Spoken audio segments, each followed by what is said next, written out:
ಪರಿಶುದ್ಧ ನಾಮಕ್ಕೆ ಮಹಿಮೆ ಆಗಲಿ. ದೇವರು ಹೊಸ ದಿನವನ್ನು ಕೊಟ್ಟದ್ದಕ್ಕಾಗಿ ನಾನು ದೇವರಿಗೆ ಕೃತಜ್ಞತೆ ಹೇಳ್ತೇನೆ.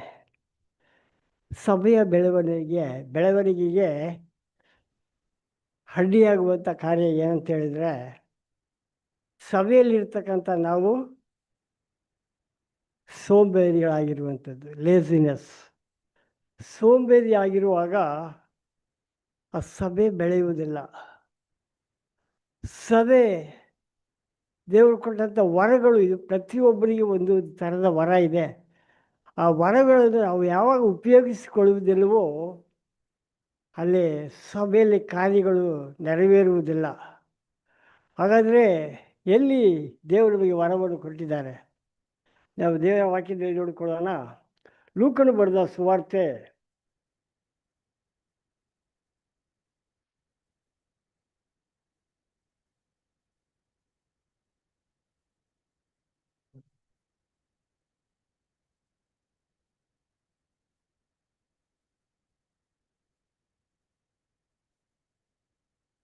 19ನೇ ಅಧ್ಯಾಯ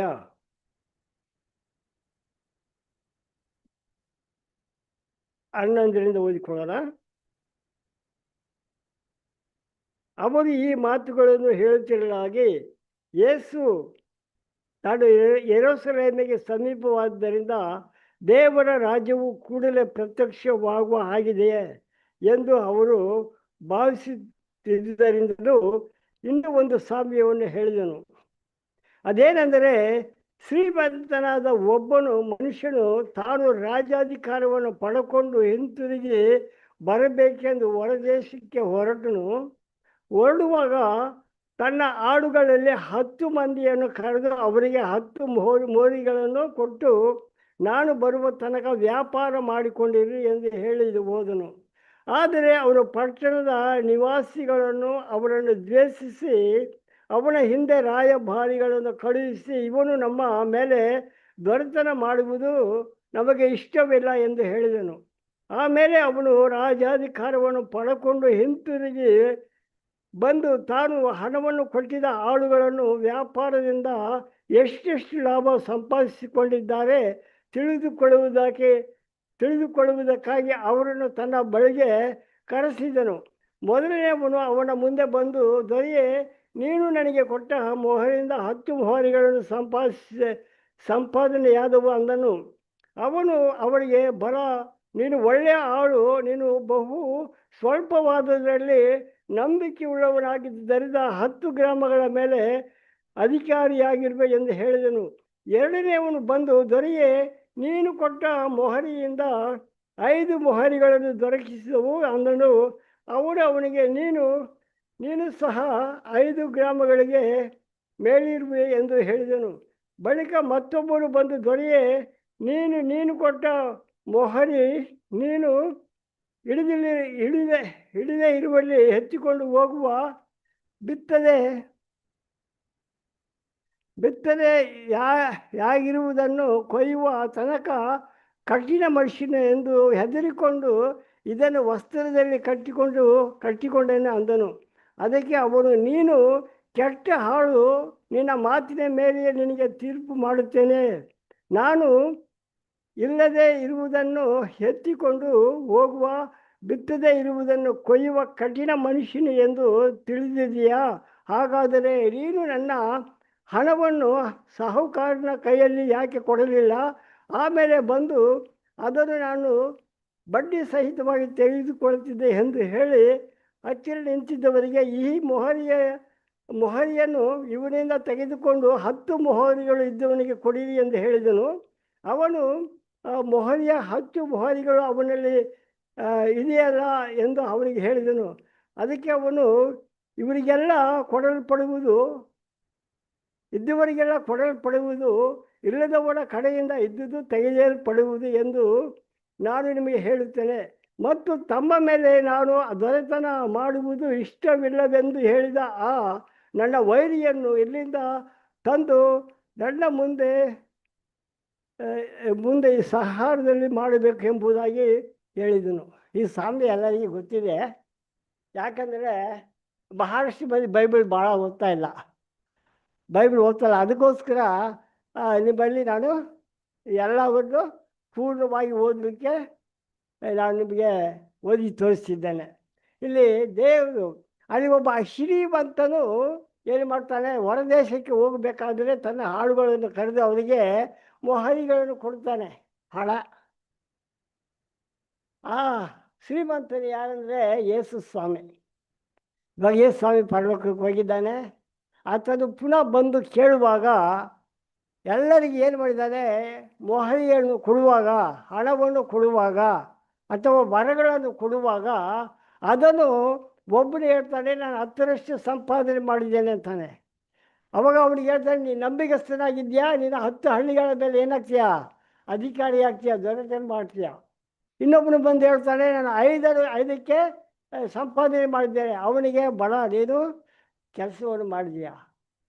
ಆ ಕೊನೆಯವನು ಬರ್ತಾನೆ, ನೀನು ಕೊಟ್ಟದ್ದು ನನ್ನಲ್ಲೇ ಇದೆ, ಏನು ಮಾಡಿದ್ದೇನೆ, ಅದನ್ನು ಬಳ್ತಿಯಲ್ಲಿ ಸುದ್ದಿ ಭದ್ರವಾಗಿ ಇಟ್ಟುಕೊಂಡಿದ್ದೇನೆ. ಯಾಕಂದರೆ ನೀನು ಬಹಳ ಕಠಿಣವಾದ ಮನುಷ್ಯ, ನೀನು ಬಿತ್ತದೇ ಇರುವ ಸ್ಥಳದಲ್ಲಿ ಕೊಯ್ಯುವವನಾಗಿದ್ದಿ, ಇಲ್ಲದೇ ಇರುವಂಥ ಸ್ಥಳದಲ್ಲಿ ನೀನು ಎತ್ತಿಕೊಳ್ಳುವವನಾಗಿದ್ದ. ಅದಕ್ಕೆ ಭಯಪಟ್ಟು ನಾನು ಬಟ್ಟೆಯಲ್ಲಿ ಸುತ್ತಿ ಇಟ್ಟಿದ್ದೇನೆ ಎಂಬುದಾಗಿ ಹೇಳ್ತಾ ಇದ್ದಾನೆ. ಇವತ್ತು ಸಭೆಯಲ್ಲಿ ದೇವರು ಯಾರಿಗೆ ಯಾವ ವರಗಳನ್ನು ಕೊಟ್ಟಿದ್ದಾರೆ ಅಂತೇಳಿ ಅವರಿಗಿದೆ. ಆ ವರಗಳನ್ನು ಉಪಯೋಗಿಸಿಕೊಳ್ಳದೆ, ದೇವರೇ ನನ್ನನ್ನು ವರಗಳಿಂದ ತುಂಬಿಸಿದ್ದಿ ಸ್ವಾಮಿ, ನಿನಗಾಗಿ ನಾನು ಜೀವಿಸ್ತೇನೆ, ಈ ವರಗಳ ಮೂಲಕವಾಗಿ ನಾನು ಇತರರನ್ನು ಪ್ರೋತ್ಸಾಹ ಪಡಿಸ್ತೇನೆ, ಈ ವರಗಳಿಂದ ಇತರರ ರಕ್ಷಣೆಗೆ ನಾನು ದಾರಿ ನಡೆಸ್ತೇನೆ ಎಂಬುದಾಗಿ ಯಾರು ಮುಂದೆ ಬರುವುದೇ ಇಲ್ಲ. ನಾವೊಬ್ಬ ಸಹೋದರ ಕೇಳ್ತಾ ಇದ್ದೆ, ಬ್ರದರ್ ನೀವು ಚೆನ್ನಾಗಿ ಬಂದು ಶೇರ್ ಮಾಡ್ಬೋದಲ್ಲ ಸಭೆಯನ್ನು ಅಂತ ಹೇಳಿದ್ರೆ ಅವ್ರು ಹೇಳಿದ್ರು, ಇಲ್ಲ ಬ್ರದರ್, ಮೇಲೆ ಬಂದು ಮಾತನಾಡುವಂಥ ವರ ನನಗಿಲ್ಲ.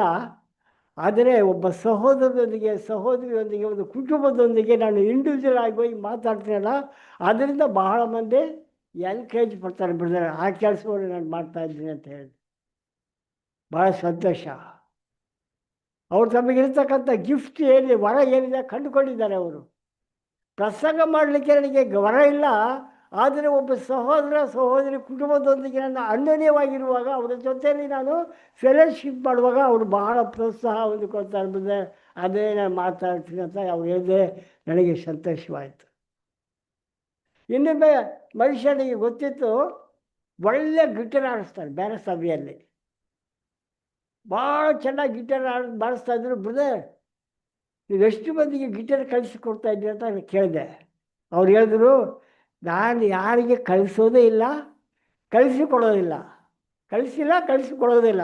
ಯಾಕಂದರೆ ನಾವು ಕಲಿಸಿಕೊಟ್ರೆ ನಮ್ಮನ್ನು ತುಳಿದು ಹಾಕಿ ಅವ್ರ ಮೇಲೆ ಬಂದುಬಿಟ್ರೆ, ಅದಕ್ಕೆ ನಾನು ಯಾರಿಗೆ ಕಲಿಸೋದಿಲ್ಲ ಅಂದ್ಬಿಟ್ಟು. ಇವಾಗೆಲ್ಲ ಸತ್ತು ಹೋಗ್ಬಿಟ್ರೆ ಅವರು, ಏನು ಪ್ರಯೋಜನ. ಈ 3ನೇ ಮನುಷ್ಯನ ಹೇಳಿದಂಥ ಮಾತು, ನಿನಗೆ ನಾನು ಭಯಪಡ್ತಿದ್ದೀನಿ, ಅದನ್ನು ಏನು ಮಾಡ್ತೇನೆ, ಬಟ್ಟೆಯಲ್ಲಿ ಕಚ್ಚಿನಲ್ಲಿ ಸುತ್ತಿಟ್ಟಿದೆ ಅಂತ ಭಯಪಡೋ ಆತ್ಮಗಳು ಎಷ್ಟು ಬಂದಿದ್ದೀರ ಇಲ್ಲಿ. ಅವ್ರಿಗೆ ಸಿಕ್ಕಂಥ ನಾಣ್ಯವನ್ನು ಭಯದಿಂದ ಏನು ಮಾಡಿದ್ದಾನೆ, ಬಚ್ಚಿಟ್ಟಿದ್ದಾನೆ. ಇವತ್ತು ಬ್ರದರ್ ಷಷ್ಠಿ ಬದಿ ನಿಮಗೆ ಗಿಫ್ಟ್ ಏನಿದೆ ಗೊತ್ತಾ, ಸಿಸ್ಟರ್ ಷಷ್ಠಿ ಬದಿ ಗಿಫ್ಟ್ ಇದೆ ಗೊತ್ತಾ ನಿಮಗೆ? ಎಷ್ಟು ಮಂದಿ ಚೆನ್ನಾಗಿ ಹಾಡಾಡ್ತಾರೆ ಹೇಳಿ ನೋಡೋಣ. ಸಿಸ್ಟರ್ಸ್ ಭಾಳ ಮಂದಿ ಒಳ್ಳೆಯ ರಾಗದಿಂದ ಹಾಡಾಡ್ತೀರಾ, ವೈರಾಗ್ಯದ ಹಾಡುಗಳನ್ನು ವೈರಾಗ್ಯದಿಂದ ಹಾಡ್ತೀರಾ, ಉತ್ತೇಜನ ಪಡಿಸುವಂಥ ಉತ್ತೇಜನದ ಹಾಡುಗಳು ಚೆನ್ನಾಗಿ ಹಾಡ್ತಿದ್ದೀರಾ. ಆದರೆ ಹಾಡೋದಿಲ್ಲ. ಏನು ಮಾಡ್ತೀರಾ, ಖರ್ಚಿಪಿನಿಂದ ಬಾಯಿ ಮುಚ್ಕೊಂಡು ಸುಮ್ಮನೆ ಕುಂದಿರ್ತೀರ, ಖರ್ಚಿಪಿನಿಂದ ಬಾಯಿ ಮುಚ್ಚಿಕೊಳ್ತೀರ, ಹಾಡು ಹಾಡ್ತಾ ಇಲ್ಲ. ಇಲ್ಲ, ದೇವರು ನಿನ್ನನ್ನು ಕರೆದಂಥ ಉದ್ದೇಶ ಏನು? ದೇವರು ನಿನ್ನನ್ನು ಕಂಡುಕೊಂಡಂಥ ಉದ್ದೇಶ ಏನು?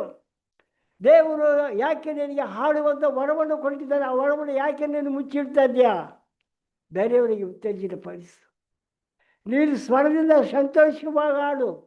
ಹಳುವ ಹಾಡಾಗಿದೆಯಾ, ಪಶ್ಚಾತ್ತಾಪದ ಹಾಡಾಗಿದೆಯಾ, ನೀನು ಹತ್ಕೊಂಡು ನಿನ್ನ ಹಾಡನ್ನು ಹಾಡು. ಅದು ಬೇರೆಯವರ ಮನಸ್ಸನ್ನು ಬದಲಾಯಿಸ್ತದೆ. ಯಾಕಂದರೆ ಅದು ನಿನ್ನ ಜ್ಞಾನದಿಂದ ನೀನು ಹಾಡ್ತಾ ಇಲ್ಲ, ಪರಿಶುದ್ಧ ಆತ್ಮನ ಅಭಿಷೇಕದಿಂದ ನೀನು ಮಾತಾಡ್ತೀಯ.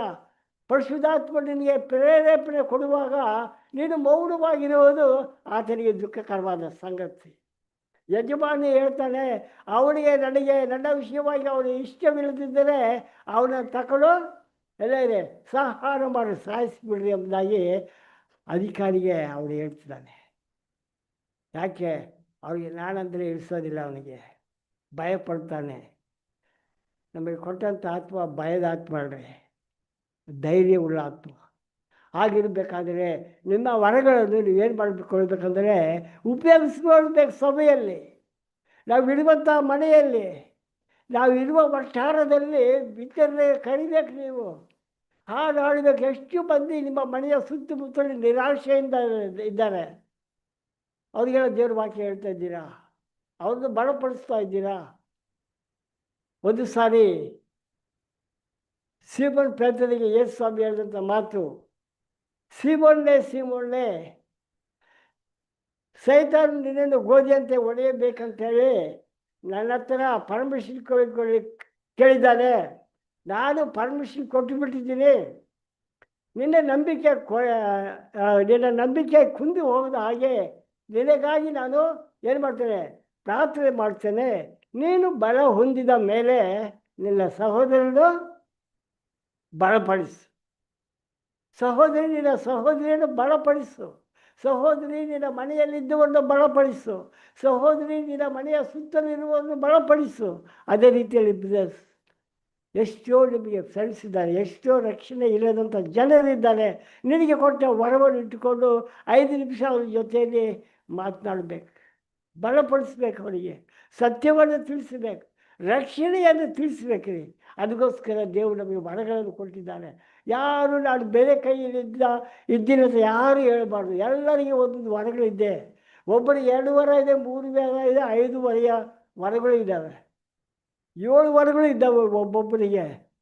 ಆಗಿರಬೇಕಾದ್ರೆ ನಮಗೆ ಕೊಟ್ಟಂಥ ವರ ಏನು, ಅದನ್ನು ಯಾವ ರೀತಿ ನಾವು ಉಪಯೋಗಿಸ್ಕೊಳ್ತಾ ಇದ್ದೇವೆ. ಒಂದು ತಿಂಗಳಲ್ಲಿ ಒಂದು ಕಥೆ ಹೇಳಿತ್ತು. ನನ್ನ ಹೋಟ್ಲಿಗೆ ಟಿಫಿನ್ ಮಾಡಲಿಕ್ಕೆ ಒಬ್ಬ ಬುಡುಬುಡಿಕೆ ಅವನು ಬಂದ. ಗೊತ್ತಲ್ಲ ಬುಡುಬುಡಿಕೆ? ಬೆಳಿಗ್ಗೆ 5 ಗಂಟೆಗೆ 2 ಗಂಟೆಗೆ ಬರ್ತಾರೆ. ಅವನು ಬಂದಾಗ ಟಿಫಿನ್ ಮಾಡಿ ಕೇಳಿದೆ, ಕುದಿಸಿದ ಟಿಫಿನ್ ಎಲ್ಲ ಕೊಟ್ಟೆ. ಲಾಸ್ಟ್ ಅವ್ರು ದುಡ್ಡು ಕೊಡಬೇಕಾದ್ರೆ ಒಂದು 5 ನಿಮಿಷ ಕುಂತ್ರು ಅಂತ ಹೇಳಿದ್ದೆ ಆತನಿಗೆ. ಆತನಿಗೆ ದೇವರ ವಾಕ್ಯ ಹೇಳಿದ್ದೇನೆ. ನನ್ನ ಕಾಲುಗಳನ್ನು ಅವ್ರಿಗೆ ತೋರಿಸಿದೆ, 2 ಕಾಲುಗಳನ್ನು ತೋರಿಸಿದೆ. ನನಗೆ ದೊಡ್ಡ ಆಕ್ಸಿಡೆಂಟ್ ಆಯ್ತಪ್ಪ, ದೇವರು ನನ್ನ ಜೊತೆಯಲ್ಲಿ ಮಾತಾಡಿದ್ದಾನೆ.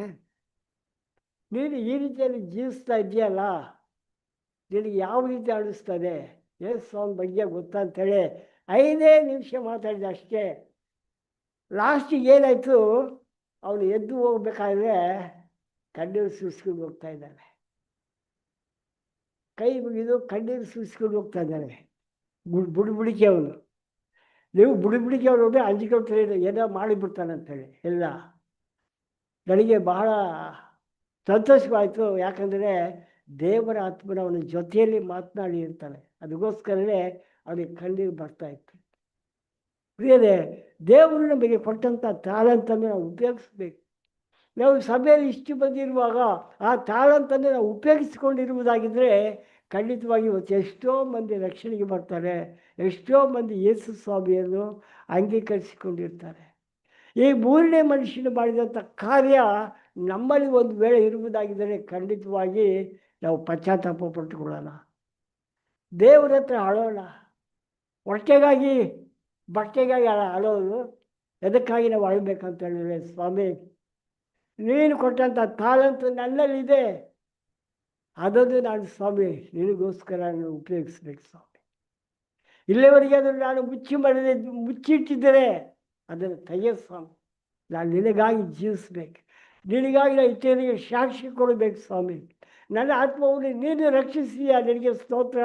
ಅದರಂತೆ ಸ್ವಾಮಿ, ರಕ್ಷಣೆ ಇಲ್ಲದಂಥ ಈ ಜನರ ಮಧ್ಯದಲ್ಲಿ ನನ್ನನ್ನು ನಿಲ್ಲಿಸಿದ್ದಿ, ಅವರು ರಕ್ಷಣೆ ಹೊಂದಿಕೊಳ್ಬೇಕಂತೇಳಿ ನಾನೇನು ಮಾಡ್ತಾ ಇದ್ದೇನೆ ಸ್ವಾಮಿ ಕೇಳಬೇಕು. ಖಂಡಿತವಾಗಿ ನೀವು ಆ ರೀತಿ ಪ್ರಾರ್ಥನೆ ಮಾಡಿದರೆ ಇತರ ಆತ್ಮಗಳಿಗೋಸ್ಕರ, ರಕ್ಷಣೆ ಹೊಂದದಂಥ ಆತ್ಮಗಳಿಗೋಸ್ಕರ, ಯೇಸು ಸ್ವಾಮಿಯನ್ನು ತಿಳಿಯದಂಥ ಆತ್ಮಗಳಿಗೋಸ್ಕರ ನೀವು ಕಣ್ಣೀರು ಬಿಟ್ಟು ಪ್ರಾರ್ಥನೆ ಮಾಡುವುದಾಗಿದ್ದರೆ ಖಂಡಿತವಾಗಿ ನಿಮ್ಮ ಕುಟುಂಬದ ಸಣ್ಣ ಪರಲೋಕವಾಗಿರ್ತದೆ. ನಿಮ್ಮ ಮನೆಯಲ್ಲಿ ಯಾವಾಗಲೂ ಸಮಾಧಾನ, ಸಂತೋಷ ತುಂಬಿ ತುಳುಕ್ತದೆ. ಯಾಕಂದರೆ ನೀವು ಬಿತ್ತುತ್ತಾ ಇದ್ದೀರಾ, ಒಂದು ದಿನದಲ್ಲಿ ಸಂತೋಷವಾಗಿ ನೀವು ಕೊಯ್ತೀರಾ. ಖಂಡಿತವಾಗಿ ದೇವರಂಥ ಜೀವಿತಕ್ಕೋಸ್ಕರ ನಮ್ಮನ್ನು ಕರೆದಿದ್ದಾನೆ. ಅದಕ್ಕೋಸ್ಕರ ವರಗಳನ್ನು ಕೊಟ್ಟಿದ್ದಾನೆ. ಯಾಕೆ? ಆ ವರವನ್ನು ಉಪಯೋಗಿಸಿಕೊಂಡು ಇತರರನ್ನು ಕರಿಬೇಕಂತೇಳಿ. ಆ ಶಕ್ತಿ ಇದೆ ಎಲ್ಲರಿಗೆ. ಬೇರೆಯವರೇ ಭಾರ ಇದೆಯಾ? ಅವರು ರೋಗದಿಂದ ಇದ್ದಾರ, ಅವರಿಗಾಗಿ ಪ್ರಾರ್ಥನೆ ಮಾಡ್ತಾ ಇದ್ದೇವಾ? ನಮಗೆ ಸಮಯ ಸಿಕ್ಕಾಗ ಅಂಥವರ ಮನೆಗೆ ಹೋಗಿ ನಾವು ಪ್ರಾರ್ಥನೆ ಮಾಡ್ತಾ ಇದ್ದೇವಾ? ಅಥವಾ ರೋಗಗಳು ಬಹಳ ಅಸಹ್ಯವಾಗಿದೆ, ಅಲ್ಲಿ ಹೋಗಲೇಬಾರ್ದಂತ ಹಿಂದುಗಡೆ ನಿಂತುಕೊಳ್ತಾ ಇದ್ದೇವಾ? ಅಸಹಿಸಿಕೊಳ್ತೇವಾ? ನಾವು ಕಣ್ಣಾಡಿ ನೋಡಿದ್ದೆವು 81 ಇಸ್ವಿಯಲ್ಲಿ. ಇದು ಸತ್ಯವಾಗಿ ತಿಳ್ಕೊಳ್ಬೇಕಾದ್ರೆ ಹೊಸಪೇಟೆಯಲ್ಲಿ ಹೋಗ್ತಿರ್ಬೇಕಾದ್ರೆ ಅಲ್ಲಿ ಫಾರಿನರ್ಸ್ ಬರ್ತಾರೆ, ಭಾಳ ಚೆನ್ನಾಗಿರ್ತಾರೆ, ನೀಟಾಗೇ ಇರ್ತಾರೆ. ಏನು ಮಾಡ್ತಾರೆ ಗೊತ್ತಾ?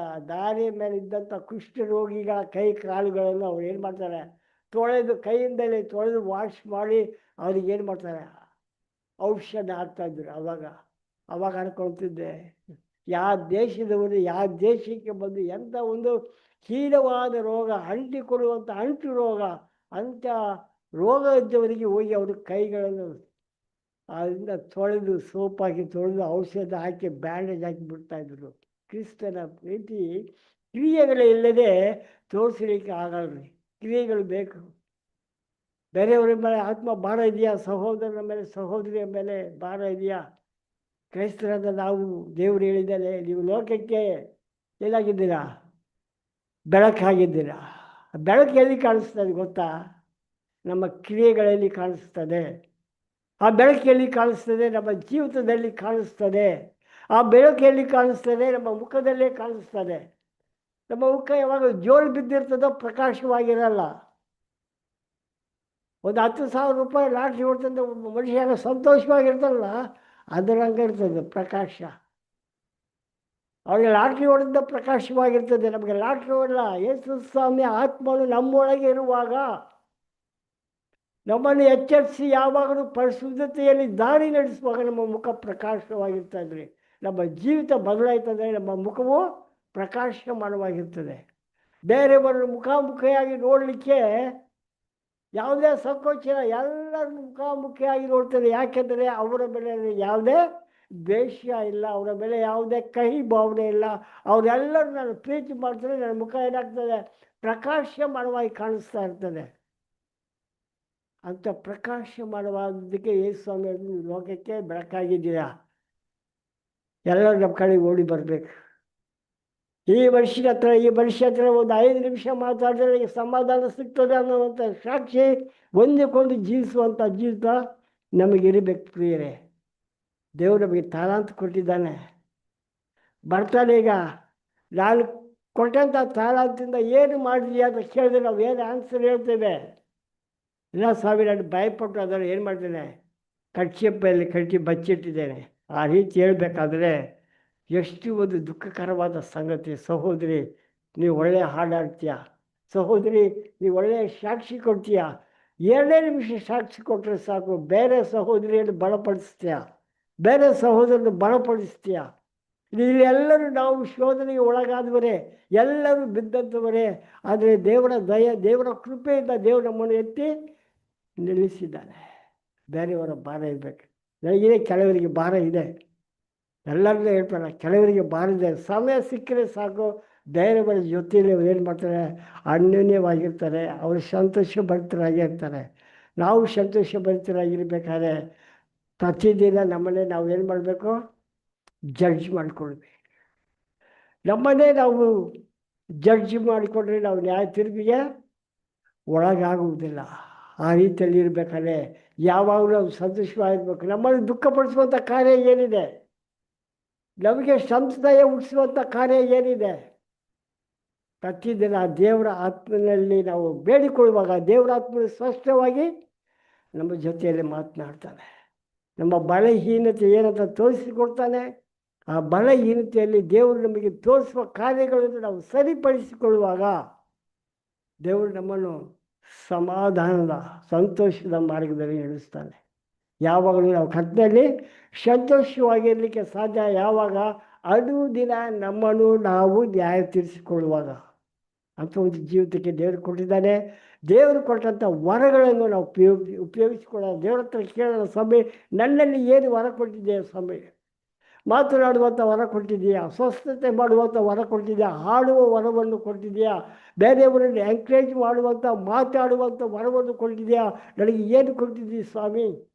ಅದನ್ನು ನನಗೆ ತಿಳಿಯಪಡಿಸು. ಅದರ ಪ್ರಕಾರವಾಗಿ ನಾನು ಜೀವಿಸಲಿಕ್ಕೆ ಆಸೆ ಪಡೋಣ ಅಂತೇಳಿ ನಮ್ಮನ್ನು ನಾವು ಒಪ್ಪಿಸಿಕೊಡೋಣ. ಖಂಡಿತವಾಗಿ ದೇವರು ಸಹಾಯ ಮಾಡ್ತಾರೆ. ಯಾರೂ ನಿರಾಶೆ ಆಗುವುದು ಬೇಡ. ಅಯ್ಯೋ ನಾವು ಮನೆ ಕೈಯಲ್ಲಿದ್ದೆ ಅಂತ ಯಾರು ಹೇಳಬೇಡ. ದೇವರು ನಿಮ್ಮೆಲ್ಲರನ್ನು ಒಂದಲ್ಲ ಒಂದು ರೀತಿಯಲ್ಲಿ ತನ್ನ ವರಗಳಿಂದ ತುಂಬಿಸ್ತಾನೆ ಅನ್ನುವಂಥದ್ದನ್ನು ಮಾತ್ರ ನಾವು ಮರೆ ಮಾಡು. ಜೀವಂತವಾಗಿಟ್ಟಂಥ ದೇವರು ವರಗಳನ್ನು ಕೊಟ್ಟಿದ್ದಾನೆ. ವರ ಇಲ್ಲದೆ ಖಾಲಿ ಮನುಷ್ಯನಾಗಿ ಕೂತು ಹೋಗ್ಲಿಕ್ಕಿಲ್ಲ. ನಿಮಗೆಲ್ಲ ವರ ಇದೆ, ಆತನ ಆಶೀರ್ವಾದ ಇದೆ, ಆತನ ಕೃಪೆ ಇದೆ. ಅದಕ್ಕೋಸ್ಕರ ಇವತ್ತು ಎಲ್ಲಿ ಬಂದು ಕೂತ್ಕೊಂಡಿದ್ದೀರ. ಆತನ ಕೃಪೆ ಇಲ್ಲದೆ ಹೋಗಿದ್ದರೆ, ಆತನ ಆಶೀರ್ವಾದ, ಆತನ ವರಗಳು ಇಲ್ಲದೆ ಹೋಗಿದ್ದರೆ ಇಲ್ಲಿರ್ತಿದ್ದ? ಯಾವ ಮಾರ್ಕೆಟಲ್ಲಿ ಇರ್ತಿದ್ರು, ಎಲ್ಲಿ ಬಜಾರಲ್ಲಿ ಇರ್ತಿದ್ರು, ಎಲ್ಲಿ ಟ್ಯಾಕ್ಸಲ್ಲಿ ಸಿನಿಮಾ ನೋಡ್ತಾ ಕೂತ್ಕೊಂಡು ಇರ್ತಿರು. ಆದರೆ ಅವಾಗೆಲ್ಲ ಅಲ್ಲ. ದೇವರು ನಮ್ಮನ್ನು ಕಂಡುಕೊಂಡಿದ್ದಾನೆ, ಹೆಸರು ಕರೆದಿದ್ದಾನೆ, ಆತನ ರಕ್ತದಿಂದ ತೊಳೆದಿದ್ದಾನೆ, ಪರಿಶುದ್ಧರ ಕೂಟದಲ್ಲಿ ನಮ್ಮನ್ನು ಒಬ್ಬರನ್ನಾಗಿ ನಿಲ್ಲಿಸಿದ್ದಾನೆ.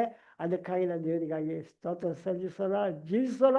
ಕರ್ತನ ಸಹಾಯ ಮಾಡ್ತಾನೆ. ಆಮೇಲೆ ಕೇಳಿದ ಎಲ್ಲ ವಾಕ್ಯಕ್ಕಾಗಿ ದೇವರಿಗೆ ಸ್ತೋತ್ರ ಮಾಡ್ತೇನೆ. ನಿಜವಾಗ್ಲೂ ಈ ಬೆಳಗಿನ ಜಾವದಲ್ಲಿ ಅನೇಕ ವಿಷಯಗಳನ್ನು ಕೇಳಿಸಿಕೊಳ್ಳುವಾಗ ಬ್ರದರ್ ಹೇಳ್ತಾ ಇದ್ರು, ಸಭೆಯ ಬೆಳವಣಿಗೆಗೆ ಏನು ಅಡ್ಡಿಯಾಗಿದೆ ಅಂಥೇಳಿ ಬ್ರದರ್ ಮಾತಾಡ್ತಾ ಇದ್ರು. ನಿಜವಾಗ್ಲೂ ದೇವರು ನಮ್ಮ ಜೀವಿತದಲ್ಲಿ ಕೊಟ್ಟಂಥ ತಲಾಂತನ್ನು ನಾವು ಸರಿಯಾಗಿ ಅದನ್ನು ಉಪಯೋಗಿಸುವಾಗ, ದೇವರ ಮಹಿಮೆಗಾಗಿ ನಾವು ಅದನ್ನು ಉಪಯೋಗಿಸುವಾಗ, ಮೊದಲನೇದಾಗಿ ನಮ್ಮ ಜೀವಿತ ಬದಲಾವಣೆ ಆಗ್ತದೆ. ನಂತರ ಅದರಿಂದ ಅನೇಕರಿಗೆ ಅದು ಆಶೀರ್ವಾದಕರವಾಗಿರ್ತದೆ. ಆಗ ಸಭೆಯ ಬೆಳವಣಿಗೆ ಕೂಡ ಚೆನ್ನಾಗಿರ್ತದೆ ಅಂತೇಳಿ ದೇವರು ನನಗೆ ಪ್ರೋತ್ಸಾಹ ಮಾಡ್ತಾಯಿದ್ರು. ಯಾಕೆಂದರೆ ಆ ಒಂದು ತಲಾಂತನ್ನು ಹೊಂದಿದಂಥ ಮನುಷ್ಯನನ್ನು ನೋಡುವಾಗ, ಇವತ್ತು ದೇವರು ನಮ್ಮೆಲ್ಲರಿಗೂ ಕೂಡ ಒಂದೊಂದು ತಲಾಂತನ್ನು ದೇವರು ಕೊಟ್ಟಿದ್ದಾರೆ.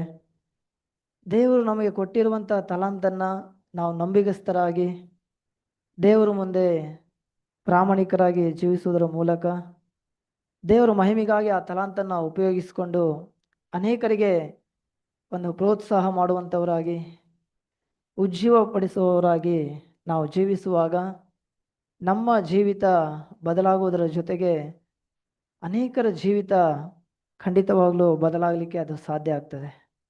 ಯಾಕೆಂದರೆ ನಾವು ನಮ್ಮ ಜೀವಿತದಲ್ಲಿ ದೇವರು ನಮಗೆ ಕೊಟ್ಟಂಥ ತಲಾಂತನ್ನು ನಾವು ಸರಿಯಾಗಿ ಉಪಯೋಗಿಸಿಕೊಳ್ಳದೇ ಇರುವಾಗ ನಿಜವಾಗ್ಲೂ ಅದು ದೇವರಿಗೆ ದುಃಖ ಉಂಟಾಗ್ತದೆ.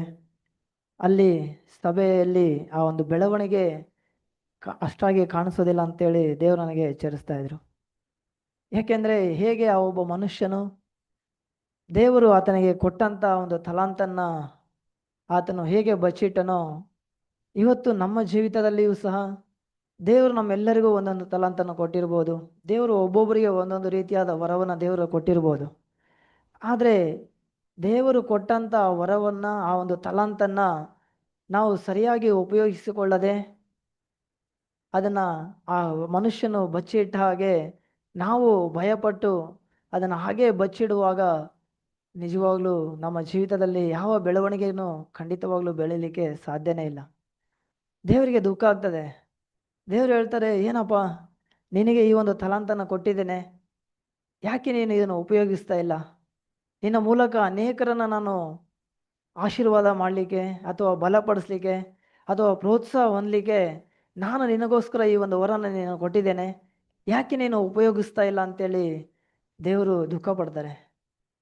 ಆ ವ್ಯಕ್ತಿ ನೋಡುವಾಗ, ತಲಾಂತನ್ನು ಬಚ್ಚಿಟ್ಟಂಥ ವ್ಯಕ್ತಿಯನ್ನು ನೋಡುವಾಗ, ಆ ವ್ಯಕ್ತಿ ಯಜಮಾನನು ಹಿಂತಿರುಗಿ ಬಂದು ತಿರುಗಿ ಲೆಕ್ಕ ಕೇಳುವಾಗ, ನಾನು ಭಯಪಟ್ಟು ನೀನು ಏನಂದರೆ ಕಠಿಣವಾದ ಮನುಷ್ಯನಂತೇಳಿ ನಿನಗೆ ಹೆದರ್ಕೊಂಡು ಇದನ್ನು ನಾನು ಬಚ್ಚಿಟ್ಬಿಟ್ಟಿದ್ದೀನಿ ಅಂತೇಳಿ ದೇವರು ದುಃಖಪಟ್ಟರು. ಇವತ್ತು ನಿಜವಾಗ್ಲೂ ನಮ್ಮ ಜೀವಿತದಲ್ಲಿಯೂ ಸಹ ದೇವರು ನಮಗೆ ಕೊಟ್ಟಿರುವಂಥ ತಲಾಂತನ್ನು ಉಪಯೋಗಿಸಿಕೊಳ್ಳುವಂಥ ವಿಷಯದಲ್ಲಿ ನಾವು ಭಯ ಪಡ್ತಾ ಇದ್ದೀವಾ? ಇಲ್ಲ. ದೇವರು ಧೈರ್ಯ ಕೊಡ್ತಾರೆ.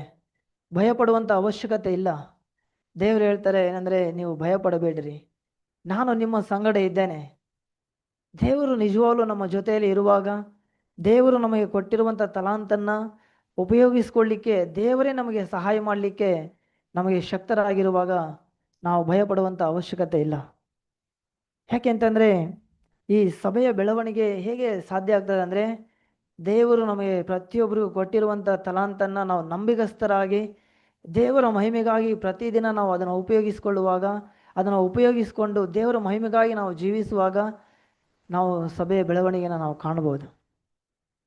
ಯಾಕೆ ಅಂತಂದರೆ, ಇಲ್ಲಿ ದೇವರು ನನಗೆ ಎಚ್ಚರಿಸ್ತಾ ಇದ್ದಾರೆ ಏನಂದರೆ, ಆ ತಲಾಂತನ್ನು ಒಬ್ಬ ವ್ಯಕ್ತಿ ನೋಡ್ತೇವೆ, ಒಬ್ಬನು 10 ತಲಾಂತನ್ನು ಸಂಪಾದನೆ ಮಾಡಿದನು, ಇನ್ನೊಬ್ಬ ವ್ಯಕ್ತಿ 5 ತಲಾಂತನ್ನು ಸಂಪಾದನೆ ಮಾಡಿದನು. ಈ ವಿಷಯದಲ್ಲಿ ನಾನು ಯೋಚನೆ ಮಾಡುವಾಗ ದೇವರು ನನಗೆ ಹೇಳ್ತಾ ಇದ್ದಾರೆ ಏನಂದರೆ, ದೇವರು ನಮಗೆ ಕೊಟ್ಟಿರುವಂಥ ತಲಾಂತನ್ನು ನಾವು ಉಪಯೋಗಿಸಿಕೊಳ್ಳುವಾಗ ಈ 5 ತಲಾಂತು ಅಥವಾ 10 ತಲಾಂತು ದೇವರು ನನಗೆ ಏನು ಮಾತಾಡ್ತಾ ಇದ್ದಾರೆ ಅಂದರೆ, ದೇವರು ನಮ್ಮ ಮೂಲಕ 5 ಜನರು ಪ್ರೋತ್ಸಾಹ ಹೊಂದ್ಬೋದು. ದೇವರು ನಿಮಗೆ ಕೊಟ್ಟಿರುವಂಥ ತಲಾಂತರ ಮೂಲಕ 10 ಜನ ಪ್ರೋತ್ಸಾಹ ಹೊಂದ್ಬೋದು. ಆದರೆ ಆ ತಲಾಂತನ ನಾವು ಬಚ್ಚಿಡುವಾಗ ನಿಜವಾಗಲೂ ದೇವರು ನನಗೆ ಕೊಟ್ಟಂಥ ತಲಾಂತಿನ ಮೂಲಕ ನಾನು ಯಾರನ್ನೂ ಕೂಡ ಒಬ್ಬರನ್ನು ಕೂಡ ನಾನು ಪ್ರೋತ್ಸಾಹ ಮಾಡಲಿಕ್ಕೆ ನನ್ನಿಂದ ಸಾಧ್ಯ ಆಗ್ತಾ ಇಲ್ಲ ಅಂದರೆ, ನಿಜವಾಗ್ಲೂ ಆ ಒಬ್ಬ ವ್ಯಕ್ತಿ ಹೇಗೆ ಅದನ್ನು ಬಚ್ಚಿಟ್ಟನೋ ಅಂಥ ಸ್ಥಿತಿ ನನ್ನ ಜೀವಿತದಲ್ಲಿ ಇದೆ ಅಂತೇಳಿ ದೇವರು ನನಗೆ ಎಚ್ಚರಿಸಿದರು. ಅದಕ್ಕೆ ನಿಜವಾಗ್ಲೂ ನಮ್ಮ ಜೀವಿತದಲ್ಲಿ ದೇವರು ನಮ್ಮೆಲ್ಲರಿಗೂ ಒಂದೊಂದು ತಲಾಂತನ್ನು ಕೊಟ್ಟಿರುವಾಗ ಆ ತಲಾಂತನ್ನು ಉಪಯೋಗಿಸಿಕೊಳ್ಳುವಂಥ ವಿಷಯದಲ್ಲಿ ನಾವು ನಂಬಿಗಸ್ತರಾಗಿ ದೇವ್ರ ಹತ್ರ ಕೂಗೋಣ. ದೇವರೇ, ಹೌದು ಸ್ವಾಮಿ, ನೀನು ನನ್ನ ಜೀವಿತದಲ್ಲಿ ಕೊಟ್ಟಂಥ ಈ ತಲಾಂತನ್ನು ಒಂದು ವೇಳೆ ನನಗೆ ಇದನ್ನು ಹೇಗೆ ಉಪಯೋಗಿಸ್ಕೊಳ್ಬೇಕು ನನಗೆ ಗೊತ್ತಿಲ್ಲ ಸ್ವಾಮಿ. ದೇವರೇ, ನೀನು ನನಗೆ ಸಹಾಯ ಮಾಡು. ನೀನು ಕೊಟ್ಟಂಥ ಈ ತಲಾಂತನ್ನು ನಿನ್ನ ಮಹಿಮೆಗಾಗಿ ಉಪಯೋಗಿಸಿಕೊಳ್ಳುವುದರ ಮೂಲಕ ನಾನು ಇತರರಿಗೆ ಅನೇಕರಿಗೆ ಆಶೀರ್ವಾದಕರವಾಗಿ ಇರುವಂತೆ ನನ್ನ ಜೀವಿತವನ್ನು ನೀನು ಬದಲಾಯಿಸಂತೇಳಿ ನಾವು ದೇವರ ಹತ್ರ ಕೂಗುವಾಗ ದೇವರು ಖಂಡಿತವಾಗಲೂ ನಮಗೆ ಸಹಾಯ ಮಾಡ್ತಾರೆ. ದೇವರು ಈ ವಾಕ್ಯಗಳನ್ನು ಆಶೀರ್ವದಿಸಲಿ. ಆಮೇಲೆ ಹೇಳಿಸ್ಕೊಂಡಂಥ ಎಲ್ಲ ಜೀವಳ್ಳ ವಾಕ್ಯಕ್ಕಾಗಿ ನಾನು ದೇವರಿಗೆ ಸ್ತೋತ್ರ ಸಲ್ಲಿಸ್ತೇನೆ. ಮನುಷ್ಯ ಬೆಳಗ್ಗೆ ಎದ್ದ ತಕ್ಷಣ ಕೆಲವು ಎಕ್ಸಸೈಸ್ ಮಾಡ್ತಾನೆ. ಎಕ್ಸಸೈಸ್ ಅಂದರೆ ವ್ಯಾಯಾಮ. ವ್ಯಾಯಾಮ ಯಾಕೆ ಮಾಡ್ತಾನೆ ಅಂದರೆ, ಬೆಳಗ್ಗೆ ಅವನು ಫ್ರೆಶ್ ಆಗಿರಬೇಕು, ಅವನ ಒಂದು ಸ್ವಭಾವಗಳು ಬದಲಾಗಬೇಕು, ಅವನ ಮೈಂಡ್ ಸೆಟ್ ಚೇಂಜ್ ಆಗಬೇಕು. ಒಂದು ಮನುಷ್ಯ ಮುಂದೆ ಕೆಲಸ ಮಾಡಬೇಕಂದ್ರೆ ಆ ಒಂದು ಮೂಡ್, ಆತನ ಒಂದು ಚಿತ್ತವನ್ನು ಸರಿಯಾಗಿ ಹೋಗ್ಬೇಕಂತೇಳಿ ಪ್ರತಿ ದಿವಸ ಎಕ್ಸಸೈಸ್ ಮಾಡ್ತಾನೆ. ಇದು ಶಾರೀರಿಕವಾದಂಥ ಎಕ್ಸಸೈಸ್. ಆತ್ಮಿಕವಾಗಿ ನಾವು ಎಕ್ಸಸೈಸ್ ಮಾಡುವಂಥದ್ದು ಬಹಳ ಮುಖ್ಯ.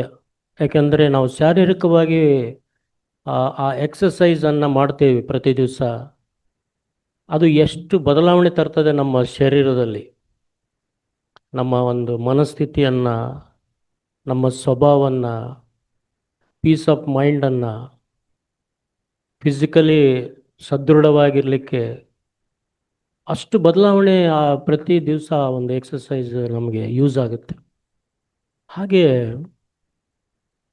ಇವತ್ತು ಸಹೋದರರು ಹಂಚ್ಕೊಳ್ಳುವಾಗ ಯಾಕೆ ಸಭೆ ಬೆಳವಣಿಗೆ ಆಗ್ತಾ ಇಲ್ಲ ಅಂತ ಒಂದು ಪ್ರಶ್ನೆ,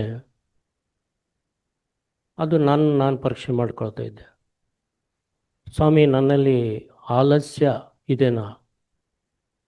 ನೀನು ಕೊಟ್ಟಿದ್ದೀಯಾ ವರಗಳನ್ನು ಕೊಟ್ಟು? ಇಲ್ಲಿ ಇರುವಂಥ ಎಲ್ಲರಿಗೂ ಒಂದೊಂದು ವರ ಕೊಟ್ಟಿದ್ದಾರೆ ದೇವರು, ಯಾರಿಗೂ ತಾರತಮ್ಯ ಇಲ್ಲ.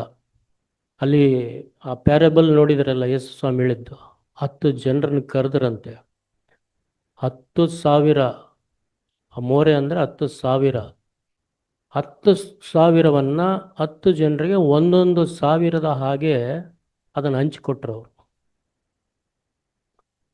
ಅದನ್ನು ಅವರು ಪಡ್ಕೊಂಡ ಮೇಲೆ ಮೊದಲನೇದವನು 1,000ಕ್ಕೆ 10,000 ಮಾಡಿದ. ಅವನು 10 ಊರುಗಳಿಗೆ ಅಧಿಕಾರಿ ಆದ. ಹಾಗೆ ಎರಡನೇದವನು 5 ಮಾಡಿದ. ಮೂರನೇದವನು ಏನು ಮಾಡಿದ? ಇದ್ದದ್ದನ್ನೇ ತೊಗೊಂಡು ವಾಪಸ್ಸು ಕೊಟ್ಟ. ಇಲ್ಲಿ ನಾನು ಯಾವ ಕೆಟಗರಿಯಲ್ಲಿದ್ದೀನಿ ಅಂತ ನಾನು ಚೆಕ್ ಮಾಡ್ಕೊಳ್ಬೇಕು. ಅದಕ್ಕೆ ಇವತ್ತು ನಾವು ಎಕ್ಸಸೈಸ್ ಮಾಡ್ತೀವಲ್ಲ, ಆ ಅಭ್ಯಾಸ, ಆ ಪ್ರಯೋಗ, ಆ ಒಂದು ವ್ಯಾಯಾಮ ಯಾವುದರಲ್ಲಿ ಮಾಡ್ತಾ ಇದ್ದೀನಿ ಅದು ಭಾಳ ಮುಖ್ಯ. ಇಲ್ಲಿ ನೋಡಿ, ಹೊಸ ಒಡಂಬಡಿಕೆಯಲ್ಲಿ ಸಹೋದರ ಮಾತಾಡುವಾಗ ನನಗೆ ಒಂದು ಪ್ರಕಟಣೆ ಸಿಕ್ತು. 1 ತಿಮೋತಿ 4ನೇ ಅಧ್ಯಾಯ. ಬೈಬಲನ್ನು ನೀವು ನೋಡ್ಕೊಳ್ಬೇಕಂತ ನಾನು ಪ್ರೋತ್ಸಾಹಪಡಿಸ್ತೇನೆ. 4ನೇ ಅಧ್ಯಾಯ. ತಿಮೋತಿಗೆ ಒಬ್ಬ ಯೌವನಸ್ಥ ತಿಮೋತಿ, ಯೌವನಸ್ಥನು, ಯಂಗ್ ಮ್ಯಾನ್. ಅವರು ಸಭೆಯ ಜವಾಬ್ದಾರಿ, ಸಭೆಯ ಎಲ್ಡರ್ ಆಗಿ ಕೆಲಸ ಮಾಡ್ತಾಯಿದ್ರು. ತಿಮೋತಿಗೆ ಪೌಲನ ಅತಿ ನಂಬಿಗಸ್ತನ ಜೊತೆ ಕೆಲಸಗಾರ. ಇವತ್ತು ನಾವು ಎಷ್ಟು ಜನ ನಂಬಿಗಸ್ತಿಕೆಯಲ್ಲಿದ್ದೀವಿ, ಜೊತೆ ಕೆಲಸದಲ್ಲಿ ಎಷ್ಟು ನಾವು ಪ್ರಾಮಾಣಿಕರಾಗಿದ್ದೀವಿ, ದೇವರನ್ನು ಮೆಚ್ಚಿಸುವ ವಿಷಯದಲ್ಲಿ ಕೊಟ್ಟಂಥ ವರವನ್ನು ಸರಿಯಾಗಿ ಉಪಯೋಗಿಸ್ಕೊಳ್ತಾ ಇದ್ದೀನಾ, ಅದು ಬೆಳವಣಿಗೆ ಯೂಸ್ಫುಲ್ ಆಗಿದೆನಾ, ಇದನ್ನು ಚೆಕ್ ಮಾಡ್ಕೊಳ್ಬೇಕು. ನೋಡ್ರಿ, ಪೌಲ ತಿಮೋತಿ ತನ್ನ ಜೊತೆ ಕೆಲಸ ಮಾಡುವಂಥ ತಿಮೋತಿಗೆ ಎನ್ಕರೇಜ್ಮೆಂಟ್, ಒಂದು ಎಚ್ಚರಿಕೆ, ಒಂದು ಪ್ರೋತ್ಸಾಹ ಇವತ್ತು ನನಗೆ ಎಷ್ಟು ಬೇಕು ಅಂತ ನಾನು ಯಾವಾಗಲೂ ಬಯಸ್ತಾ ಇರ್ತೇನೆ. ಇಲ್ಲಿರುವಂಥವ್ರಿಗೂ ನಾನು ಎನ್ಕರೇಜ್ ಮಾಡ್ತೀನಿ. ಇವತ್ತು ನಾವು ಎಷ್ಟು ವರ್ಷದಿಂದ ಇದ್ದೀವಲ್ಲ, ಆ ಒಂದು ವರ, ದೇವ್ರು ಕೊಟ್ಟಂಥ ವರ. ಅಲ್ಲಿ ನಾನು ಓದೋಣ, 14ನೇ ವಚನದಿಂದ ನಾನು ಓದಿದ್ದೆ, 14th ವರ್ಸ್. ನಿನ್ನಲ್ಲಿರುವ ವರವನ್ನು ಅಲಕ್ಷ್ಯ ಮಾಡಬೇಡ. ನೋಡ್ರಿ, ವಾಟ್ ಎ ಎನ್ಕರೇಜ್ಮೆಂಟ್, ಒಂದು ಸವಾಲಾದಂಥ ಒಂದು ಪ್ರೋತ್ಸಾಹ. ದೇವರು ಆ ಸಾಮ್ಯ ರೂಪದಲ್ಲಿ ಹೇಳಿದಂಥ ಯೇಸು ಸ್ವಾಮಿ ಆ 10,000 ಪಡ್ಕೊಂಡಂಥ ಇದ್ದದ್ದ ಯಾರಿಗೆ ಕೊಡಲ್ಪಟ್ಟಿದೆಲ್ಲ ಅವನು ಇಲ್ಲದವನ ಕಡೆಯಿಂದ ತಗೊಂಡು ಅವನಿಗೆ ಕೊಡ್ತಾರೆ, ಅವನು ಕೊಟ್ಟಿದ್ದನ್ನು ಕಳ್ಕೊಳ್ತಾನೆ. ಇವತ್ತು ನಾವು ಪರೀಕ್ಷೆ ಮಾಡ್ಕೊಳ್ಳೋದು. ಸ್ವಾಮಿ ಪೌಲ ತಿಮೋತಿಗೆ ಹೇಳಿದ ಹಾಗೆ ನಿನ್ನಲ್ಲಿರುವ ವರವನ್ನು ಅಲಕ್ಷ್ಯ ಮಾಡಬೇಡ ಅಂತ ಹೇಳ್ತಾ ಇದ್ದಾರೆ. ಸಭೆಯ ಹಿರಿಯರು ಪ್ರವಾದನೆಯ ಸಹಿತವಾಗಿ ನಿನ್ನ ಮೇಲೆ ಹಸ್ತಗಳನ್ನಿಟ್ಟಾಗ ಅದು ನಿನಗೆ ಕೊಡಲ್ಪಟ್ಟಿತ್ತಲ್ಲ. ಯಾವಾಗ ಕೊಡಲ್ಪಡ್ತು? ಇವತ್ತು ಎಷ್ಟೋ ಜನರನ್ನ ದೇವರು ಈ ಸಭೆಯಲ್ಲಿ, ಸ್ಥಳೀಯ ಸಭೆಯಲ್ಲಿ ಯೂಸ್ ಮಾಡ್ಕೊಳ್ತಾ ಇದ್ದಾರೆ. ಅದೆಲ್ಲ ದೇವರ ಕರಿವಿಕೆ. ಇಲ್ಲಿ ಯಾರು ಹಿರಿಯರು ಕರೆಯೋದಲ್ಲ, ದೊಡ್ಡವರು ಕರೆಯೋದಲ್ಲ. ದೇವರ ಕರಿವಿಕೆಯಿಂದ ಗುರುತಿಸಿ ಅವರಿಗೆ ಆ ನೇಮಕವಾದಂಥ ಕೆಲಸದಲ್ಲಿ ಅವರು ನಂಬಿಗಸ್ತರಾಗಿದ್ದಾರೆ ಅಂತ ಹೇಳಿ ನಾವೆಲ್ಲ ಇನ್ಪರ್ಫೆಕ್ಟ್, ಅಪೂರ್ಣರು. ಆದರೆ ನಾವು ಅಭ್ಯಾಸ, ಆ ಎಕ್ಸಸೈಸ್ ಮಾಡ್ತಾ ಇದ್ದೀವ. ಮುಂದೆ ಏನು ಹೇಳ್ತಾನೆ ನೋಡಿ, 15ನೇ ವಚನ. ಈ ಕಾರ್ಯಗಳನ್ನು ಸಾಧಿಸಿಕೊಳ್ಳುವುದರಲ್ಲಿ ಆಸಕ್ತನಾಗಿರು. ನಮ್ಮ ಆಸಕ್ತಿ ಏನಾಗಿದೆ, ಪ್ರಯಾಸ ಏನಾಗಿದೆ, ಎಕ್ಸಸೈಸ್ ಏನಾಗಿದೆ, ಏನು ನಾನು ಪ್ರಯೋಗ ಮಾಡ್ತಾ ಇದ್ದೀನಿ, ಒಂದು ರಿಸಲ್ಟ್ ಬರಬೇಕಲ್ಲ. ಡೈಲಿ ನಾನು ವ್ಯಾಯಾಮ ಮಾಡಿದರೆ ನನ್ನ ಬಾಡಿಯಲ್ಲಿ ಬದಲಾವಣೆ ಆಗ್ತದೆ. ನನ್ನ ಆತ್ಮಿಕ ಜೀವಿತದಲ್ಲಿ ಕೊಟ್ಟಂಥ ವರಗಳಲ್ಲಿ ಎನಿ ಚೇಂಜಸ್, ಏನಾದರೂ ಬದಲಾವಣೆ ಆಗಿದೆನಾ? ಅಲ್ಲಿ ಹೇಳ್ತಾನೆ, ಈ ಕಾರ್ಯಗಳನ್ನು ಸಾಧಿಸಿಕೊಳ್ಳೋದರಲ್ಲಿ ನೀನು ಆಸಕ್ತನಾಗಿರು. ಯಾವ ಕಾರ್ಯಗಳು? ನೀವು ಅಲ್ಲಿ 12ನೇ ವಚನದಲ್ಲಿ ಹೇಳಿದ ಪ್ರಕಾರ ಅಲ್ಲಿ ಹೇಳ್ತಾನೆ, ಯೌವನಸ್ಥನೆಂದು ನಿನ್ನನ್ನು ಅಸಡ್ಡೆ ಮಾಡುವುದಕ್ಕೆ ಯಾರಿಗೂ ಅವಕಾಶ ಕೊಡದೆ ನಂಬುವವರಿಗೆ ನಡೆ, ನುಡಿ, ಪ್ರೀತಿ, ನಂಬಿಕೆ, ಶುದ್ಧತ್ವ ಇವುಗಳ ವಿಷಯದಲ್ಲಿ ನೀನೇ ಮಾದರಿಯಾಗಿರು. ನಾನು ಮಾದರಿ ಆಗಬೇಕು. ಅವ್ರನ್ನ ನೋಡೋದು, ಇವ್ರನ್ನ ನೋಡೋದು, ಆ ಸಹೋದರ ಹೀಗೆ, ಅದು ಅಲ್ಲ ನನ್ನ ಕೆಲಸ. I have to example to others. Brother ಅದನ್ನು ಹೇಳ್ತಾ ಇದ್ರು. ಬೆಳಕಾಗಿದ್ದೀಯಲ್ಲ, ಬೆಳಕು ಕೊಡ್ತಾ ಇದ್ದೀಯಾ, ಬೆಳಕು ಪ್ರಕಾಶವಾಗಿ ಬೇರೆಯವರಿಗೆ ಚೆಲ್ತಾ ಇದೆಯಾ? ವಾಟ್ ಈಸ್ ದ ಬೆಳಕು? ಅದು ಬಂದು ಒಂದು ಲೈಫ್, ಯೇಸು ಸ್ವಾಮಿ ಕೊಟ್ಟಂಥ ಒಂದು ಜೀವ. ಆ ಜೀವ ಬೇರೆಯವ್ರಿಗೆ ಯೂಸ್ಫುಲ್ ಆಗ್ತಾ ಇದೆಯಾ? ಆ ವರ ಯಾಕೆ? ನಾನು ಬ್ರದರ್ ಅದನ್ನೇ ಎಕ್ಸಸೈಸ್ ಮಾಡ್ತಾಯಿದ್ರು, ಎಂಫಸೈಸ್ ಮಾಡ್ತಾಯಿದ್ರು, ಒತ್ತಿ ಹೇಳ್ತಾ ಇದ್ರು. ನಾನು ಹೋಗಬೇಕು, ಇಂಥ ಮನೆಗೆ ಹೋಗಬೇಕು, ಇಂಥ ಸಹೋದರನ ಬಲಪಡಿಸ್ಬೇಕು. ಇದೇ ನನ್ನ ಕೆಲಸ.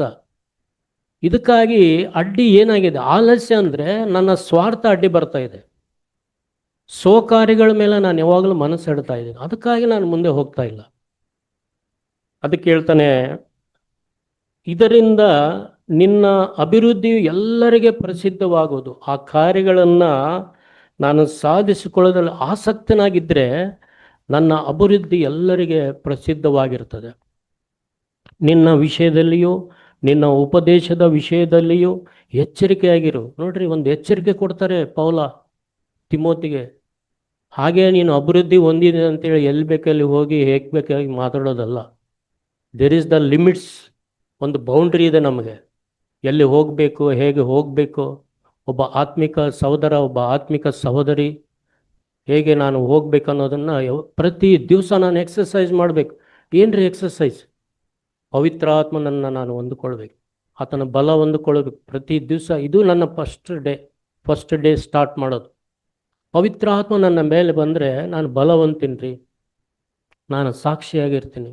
ನನ್ನ ನಡೆ, ನನ್ನ ನುಡಿಯಲ್ಲಿ, ನನ್ನ ಮಾತಿನಲ್ಲಿ, ನನ್ನ ಪ್ರೀತಿಯಲ್ಲಿ, ಪ್ರತಿ ವಿಷಯದಲ್ಲಿ ನಾನು ಎಕ್ಸಸೈಸ್ ಮಾಡಬೇಕು. ಅದೇ ನನ್ನಿಂದ ಬರುವಂಥ ಅಭಿವೃದ್ಧಿ. ಅದು ಅಭಿವೃದ್ಧಿ ಆಗಬೇಕು, ಆ ಬೆಳವಣಿಗೆ ನನ್ನಲ್ಲಿ ಬರಬೇಕು. ಆವಾಗ ಒಂದಕ್ಕೊಂದು ಸೇರಿ ಸಭೆ ಅಭಿವೃದ್ಧಿ ಆಗ್ತಾ ಬರ್ತದೆ. ಯಾವುದ್ರಲ್ಲಿ ಅಂದರೆ ದೇವರ ಭಯದಲ್ಲಿ ಮತ್ತು ಭಕ್ತಿಯಲ್ಲಿ. ಈ ತಿನ್ನೋದು ಕುಡಿಯೋದು ದೇವರ ರಾಜ್ಯ ಅಲ್ಲ. ಅದಕ್ಕೆ ದೇವರು ನಮ್ಮನ್ನು ಎಚ್ಚರಿಸ್ತಾ ಇದ್ದಾರೆ. ಇಲ್ಲಿ ಪೌಲ ತಿಮೋತಿಗೆ ಎಚ್ಚರಿಸಿದಾಗ ಇವತ್ತು ನಮ್ಮನ್ನು ಏನು ಹೇಳ್ತಾರೆ? ನಿನ್ನ ವಿಷಯದಲ್ಲಿಯೂ ನಿನ್ನ ಉಪದೇಶದ ವಿಷಯದಲ್ಲಿಯೂ ಎಚ್ಚರಿಕೆಯಾಗಿರು. ಫಸ್ಟು ನನ್ನನ್ನು ನಾನು ಪರೀಕ್ಷೆ ಮಾಡ್ಕೊಳ್ಬೇಕು. ನಾನು ಏನು ಉಪದೇಶ ಮಾಡ್ತೀನಿ, ನಾನು ಏನು ಹಂಚ್ಕೊಳ್ತೀನಿ, ಏನು ನಾನು ಯಾರಿಗೆ ಹೇಳ್ತಿದ್ದೀನಿ, ಅದನ್ನೆಲ್ಲ ನಾನು ಅದನ್ನು ಅರ್ಥ ಮಾಡ್ಕೊಂಡು ಹೋಗ್ಬೇಕು. ಸರಿಯಾಗಿದೆನಾ ಇಲ್ವಾ? ಇದು ಮಸ್ಟ್ ನನ್ನ ಜಡ್ಜ್ ಮಾಡ್ಕೊಳ್ಳೋದು. ಸೆಲ್ಫ್ ಜಡ್ಜ್ಮೆಂಟ್ ಭಾಳ ಇಂಪಾರ್ಟೆಂಟ್. ಆವಾಗ ಸಹೋದರ ಹೇಳಿದ ಹಾಗೆ ನೀನು ಈ ಕಾರ್ಯಗಳಲ್ಲಿ ನಿರತನಾಗಿರು. ಹೀಗಿರುವುದರಿಂದ ನಿನ್ನನ್ನು ನಿನ್ನ ಉಪದೇಶ ಕೇಳುವವರನ್ನು ರಕ್ಷಿಸುವಿ. This is our duty.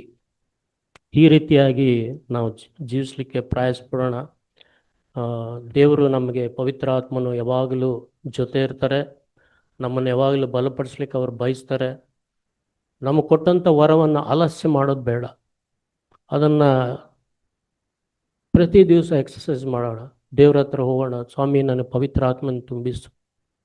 ಬಳಲಿ ಹೋದಂಥವ್ರನ್ನ, ಸೋತೋದಂಥವ್ರನ್ನ, ಬಿದ್ದು ಹೋದಂಥವ್ರನ್ನ, ಪಾಪದಲ್ಲಿ ಜೀವಿಸುವಂಥವ್ರನ್ನ ಫಸ್ಟ್ ನನ್ನ ಕುಟುಂಬಗಳಲ್ಲೇ ನಾನು ಸ್ಟಾರ್ಟ್ ಮಾಡಬೇಕು.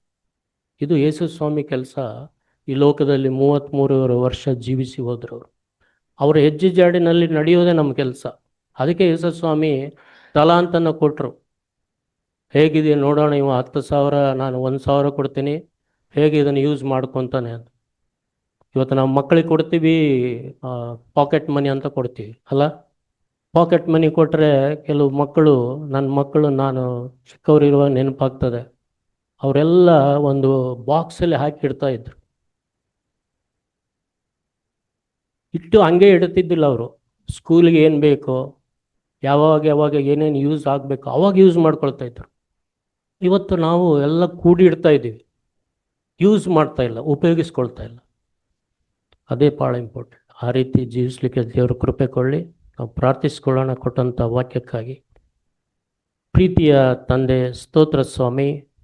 ನಾವು ಪರೀಕ್ಷೆ ಮಾಡಿಕೊಳ್ಳುತ್ತಾ ಇದ್ದೀವಿ ಸ್ವಾಮಿ ನಿಮ್ಮ ಮುಂದೆ, ಯಥಾರ್ಥವಾಗಿ, ಪ್ರಾಮಾಣಿಕರಾಗಿ. ಹೌದು ಸ್ವಾಮಿ, ನೀವು ನಮಗೆ ವರವನ್ನು ಕೊಟ್ಟಿದ್ರಿ. ಒಬ್ಬೊಬ್ಬರಿಗೆ ಒಂದೊಂದು ವರ ಕೊಟ್ಟಿದ್ರಿ ಸ್ವಾಮಿ. ಯಾರಿಗೂ ಪಕ್ಷಪಾತ ಇಲ್ಲದಂತೆ ನೀನು ಪ್ರೀತಿಸ್ತಾ ಇದ್ದೀರಿ ಸ್ವಾಮಿ. ಅಷ್ಟು ನಿನ್ನ ಪ್ರೀತಿ ಈ ಸಭೆ ಮೇಲಿದೆ ಸ್ವಾಮಿ. ನಿನ್ನ ದೇಹವೆಂಬ ಸಭೆಯಲ್ಲಿ ಒಂದೊಂದು ಅಂಗಕ್ಕೆ ವ್ಯಾಲ್ಯೂ ಮಾಡ್ತಾ ಇದ್ದೀರಿ ಸ್ವಾಮಿ. ಅದಕ್ಕಾಗಿ ನಾವು ನಿಮ್ಮನ್ನು ಕೊಂಡಾಡ್ತಾ ಇದ್ದೀವಿ. ಆ ವರವನ್ನು ಸ್ವಾಮಿ ನಾನು ಆಲಸ್ಯ ಮಾಡದೆ ಸ್ವಾಮಿ, ಸೋಮಾರಿತನದಿಂದ ಜೀವಿಸದೆ ಅದನ್ನು ಬೆಲೆ ಉಳ್ಳದಂತ ತಿಳ್ಕೊಂಡು ಅದು ಮಲ್ಟಿಪ್ಲೈ ಮಾಡಲಿಕ್ಕೆ ಸಹಾಯ ಮಾಡಿರಿ ಸ್ವಾಮಿ. ಅನೇಕರಿಗೆ ಅದು ಯೂಸ್ಫುಲ್ ಆಗಿರಲಿಕ್ಕೆ ಸಹಾಯ ಮಾಡಿರಿ. ಪವಿತ್ರಾತ್ಮನ ತುಂಬಿಸಿ ಅಭಿಷೇಕಿಸಿರಿ ಸ್ವಾಮಿ. ಆ ರೀತಿ ನಮ್ಮನ್ನು ಬ್ಲೆಸ್ ಮಾಡಿರಿ. ನೀವು ಬ್ಲೆಸ್ ಮಾಡುತ್ತಿದ್ದೇವೆ, ಸ್ತೋತ್ರ.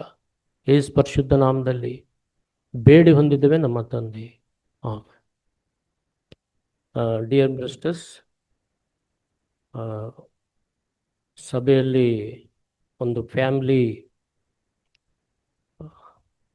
ಮಧು ಮತ್ತು ಸರಿತಾ ಮಧು ಮತ್ತು ಸರಿತಾ ಅವರು ಪ್ರೀತಿಸಿಕೊಟ್ಟಂಥ ಮಗು ಇವತ್ತು ಡೆಡಿಕೇಶನ್ ಮತ್ತು ನೇಮಿಂಗ್ ಸೆರೆಮನಿ ಇದೆ ಅಂಥೇಳಿ ಅವರು ಕೇಳಿಕೊಳ್ಳುವಾಗ ಇವತ್ತು ಅದನ್ನು ನೆರವೇರಿಸಲಿಕ್ಕೆ ದೇವರು ಸಹಾಯ ಮಾಡ್ತಾ ಇದ್ದಾರೆ. ಮಕ್ಕಳಿಗೆ ನಾನು ಒಂದು ಸ್ಟೋರಿ ಹೇಳ್ತೀನಿ. ಮಕ್ಕಳು ಸ್ಟೋರಿ ಕೇಳ್ತೀರಾ? ಏನು ಸ್ಟೋರಿ? ಬೈಬಲ್ನಲ್ಲಿ ಒಂದು ಫ್ಯಾಮಿಲಿ ಇದೆ, ಒಂದು ಕುಟುಂಬ.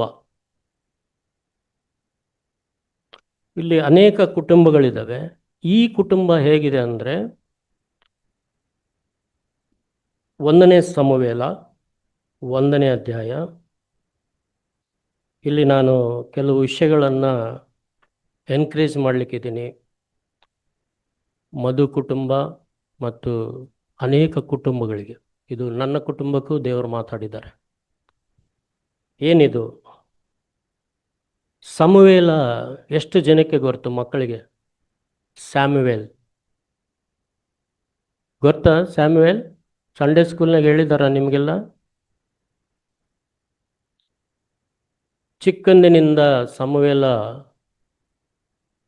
ದೇವಾಲಯ ಅಂದರೆ ಚರ್ಚಿನಲ್ಲಿ ಬೆಳೆದಂಥ ಒಬ್ಬ ಬಾಲಕ. ಈ ಬಾಲಕ ಬೆಳಿಬೇಕ, ಆ ಬಾಲಕ ಹುಟ್ಟಬೇಕಂದ್ರೆ ಒಂದು ಫ್ಯಾಮಿಲಿ ಬೇಕು.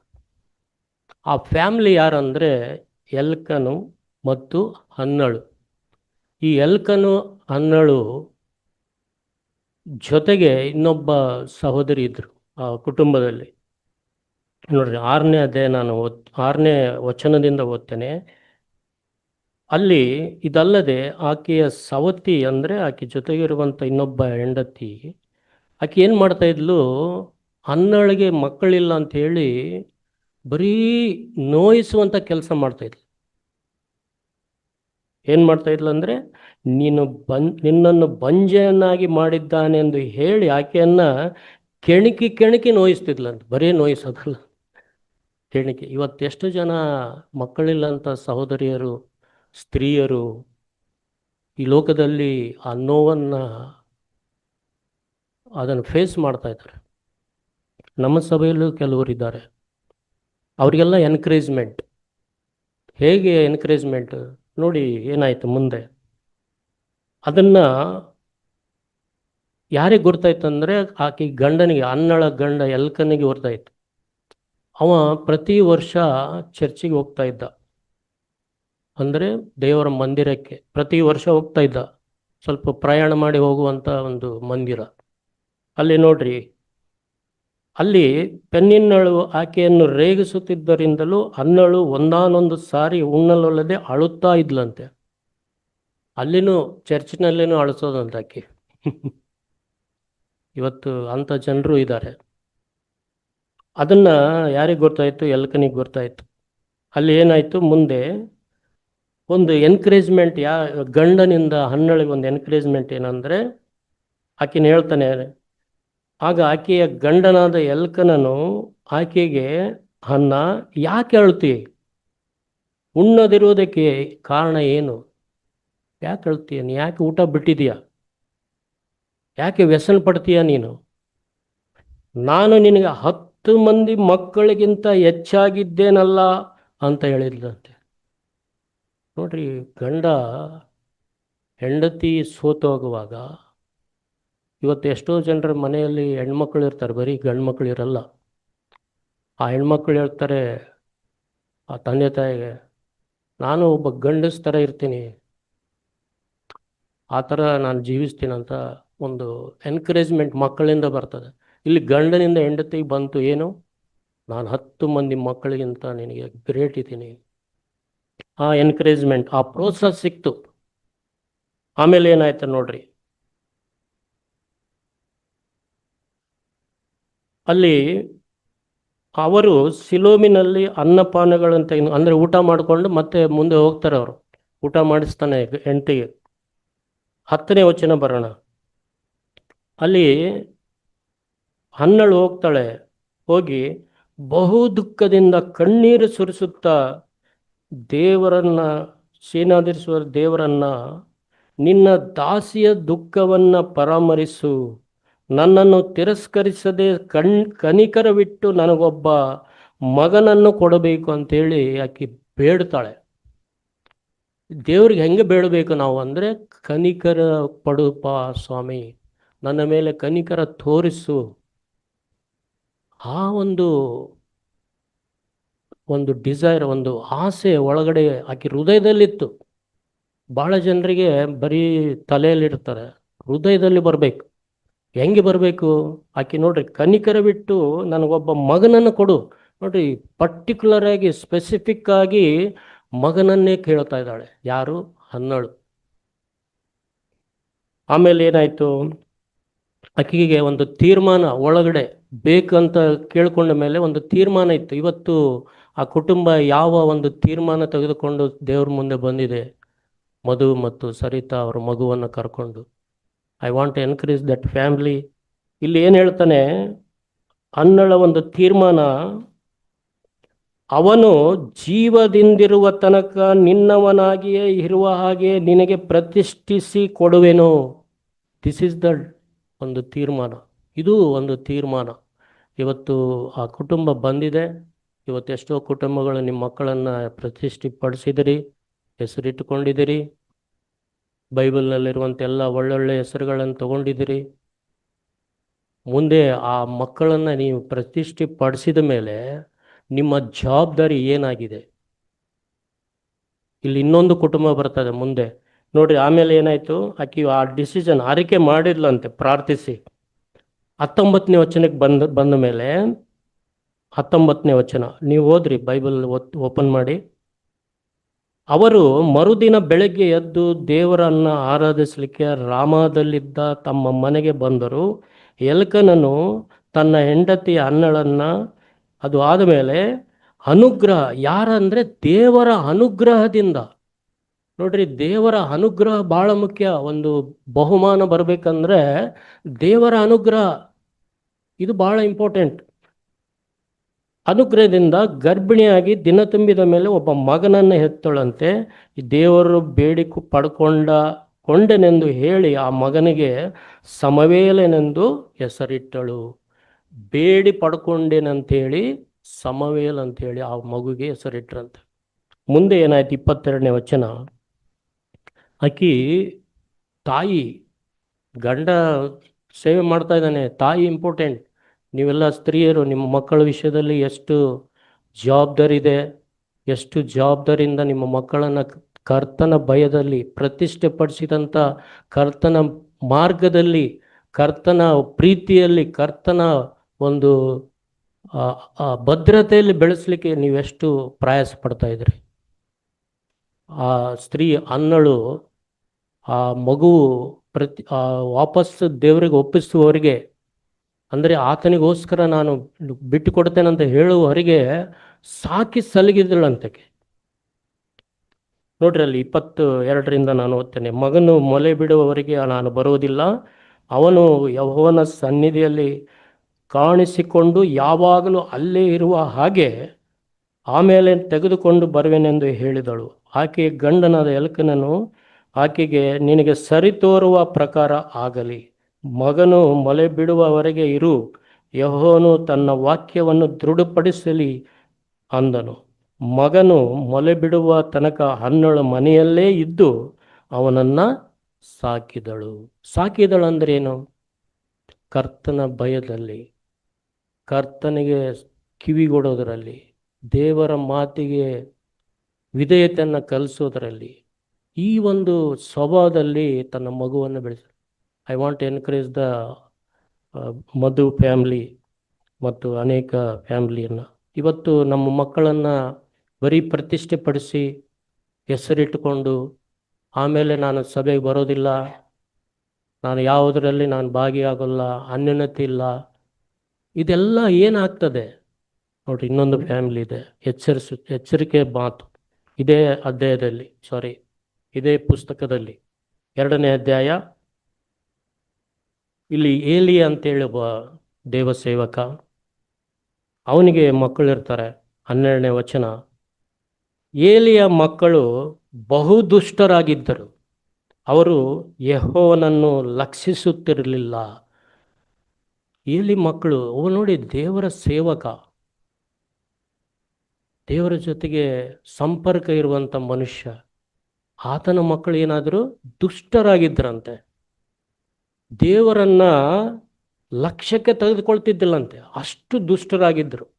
ನೀವು ಮುಂದೆ ಈ ಪುಸ್ತಕ ಓದಿದರೆ ಗೊತ್ತಾಗ್ತದೆ, 2ನೇ ಅಧ್ಯಾಯ ಅವರು ಹೇಗೆ ಜೀವಿಸಿದ್ರು ಅಂತೇಳಿ. ಭಾಳ ಕೆಟ್ಟದಾಗಿ ಜೀವಿಸ್ತಿದ್ರು. ಯಾಕೆ ಅಂದರೆ ಅವರು ಸರಿಯಾಗಿ ಆ ಏಲಿ ತನ್ನ ಮಕ್ಕಳನ್ನು ಸಾಕಲಿಲ್ಲ, ಆ ಮಕ್ಕಳನ್ನು ಕರ್ತನ ಭಯದಲ್ಲಿ ಬೆಳೆಸಲಿಲ್ಲ, ಈ ಸಭೆಯಲ್ಲಿ ಬಂದು ಇಲ್ಲಿರುವಂಥ ವಾಕ್ಯಗಳನ್ನು ಆ ಅನ್ಯೋನ್ಯತೆಯಲ್ಲಿ ನಡಿಲಿಕ್ಕೆ ಆಗಲಿಲ್ಲ. ಅದಕ್ಕಾಗಿ ಅವರು ದುಷ್ಟರಾದರು. ಅಷ್ಟಕ್ಕೆ ಇಲ್ಲ, ದೇವರು ಅವರಿಗೆ ಒಂದು ಶಿಕ್ಷೆಯನ್ನು ಕೊಟ್ಟರು, ಅವ್ರನ್ನ ಸಂಹಾರ ಮಾಡಿದರು, ಅವ್ರನ್ನ ನಾಶ ಮಾಡಿದರು ದೇವರು. ನಮಗೆ ಭಯ ಬರಬೇಕು, ಸ್ವಾಮಿ ಸೈತಾನನಿಂದ ನನ್ನ ಮಕ್ಕಳನ್ನು ನಾನು ಕಾಪಾಡಬೇಕು, ಸೈತಾನನ ಕುತಂತ್ರಗಳಿಂದ ನಮ್ಮ ಮಕ್ಕಳನ್ನು ನಾವು ಕಾಪಾಡಿಕೊಳ್ಬೇಕು. ಬೆಳೆದವರು, ಬೆಳೆಯುವಂಥವರು, ಚಿಕ್ಕ ಮಕ್ಕಳು ಎಲ್ಲರೂ, ನಮ್ಮ ಮಕ್ಕಳು ದೊಡ್ಡವರಾಗ್ಯಾರೆ, ಚೆನ್ನಾಗಿದ್ದಾರೆ, ಬೆಂಗಳೂರಿದ್ದಾರೆ, ಅಲ್ಲಿದ್ದಾರೆ, ಇಲ್ಲ. You have to pray for them. ನೀವು ಮಕ್ಕಳಿಗಾಗಿ ಪ್ರಾರ್ಥನೆ ಮಾಡಿ, ಕರ್ತನ ಭಯದಲ್ಲಿ ಬೆಳೆಸ್ರಿ. ದೀಕ್ಷಾ ಸ್ನಾನ ತಗೊಂಡು ಬೇರೆ ಬೇರೆ ಕಡೆ ಇದ್ದಾರೆ. There is no connection to the local church. ಇದೆಲ್ಲ ಯಾಕೆ ನೋಡ್ರಿ, ಇಲ್ಲಿ ಭಯ ಬರಬೇಕು ನಮಗೆ. ಯಾರಂದರೆ ದೇವರ ಭಯ. ನನಗದು ಒಂದು ಭಾರ. ಇಲ್ಲಿ ಏನಾಯಿತು, 22ನೇ ವಚನ, 2ನೇ ಅಧ್ಯಾಯ 22, 23ರಿಂದ. ಬಹಳ ಮುದುಕನಾಗಿದ್ದ ಏಲಿ. 23ರಿಂದ, ಎಲ್ಲ ಜನರಿಂದಲೂ ನಿಮ್ಮ ದುಷ್ಕೃತ್ಯಗಳನ್ನು ಕೇಳಿರುತ್ತೇನೆ, ಯಾಕೆ ಹೀಗೆ ಮಾಡುತ್ತೀರಿ ಅಂತ ಪ್ರಶ್ನೆ ಮಾಡ್ತಾನೆ ಮಕ್ಕಳಿಗೆ. ಜನರೆಲ್ಲ ಹೇಳ್ತಾ ಇದ್ದಾರೆ, ಊರೆಲ್ಲ ಹೇಳ್ತಾ ಇದೆ, ನಿನ್ನ ಸರಿಯಿಲ್ಲ, ನಿನ್ನ ಮಕ್ಕಳು ಸರಿಯಿಲ್ಲ. ಇವತ್ತು ನೋಡ್ರಿ ನಮ್ಮ ಸಾಕ್ಷಿ ಹೇಗಿದೆ. ನಾನು ಎಲ್ಲಿದ್ದೀನಿ ಅಲ್ಲಿ ನನ್ನ ಸಾಕ್ಷಿ ಇದೆನಾ? ಅದೇ ಬ್ರದರ್ ಇವಾಗ ಬೆಳಗ್ಗಿಂದ ಮಾತಾಡ್ತಾ ಇತ್ತು. ಆಮೇಲೆ ಏನಾಯಿತು ಅಲ್ಲಿ 26ನೇ ವಚನ, ಒಂದು ಅದಕ್ಕೂ ಇದಕ್ಕೂ ಏನು ವ್ಯತ್ಯಾಸ ನೋಡ್ರಿ. 26, ಬಾಲಕನಾದ ಸಮುವೇಲನಾದರೂ ಬೆಳೆಯುತ್ತಾ ಬಂದಾಗೆಲ್ಲ ದೇವರ ಮತ್ತು ಮನುಷ್ಯರ ದಯೆಗೆ ಪಾತ್ರನಾದನು. ನೀವು 3ನೇ ಅಧ್ಯಾಯ ಹೋದ್ರಿ, ಸಮುವೇಲ ದೇವಾಲಯದಲ್ಲಿ ಚರ್ಚಿನಲ್ಲಿ ಹೇಗೆ ಬೆಳೀತಾ ಇದ್ದ, ಏಲೇನೂ ಇದ್ದ ಅಲ್ಲಿ.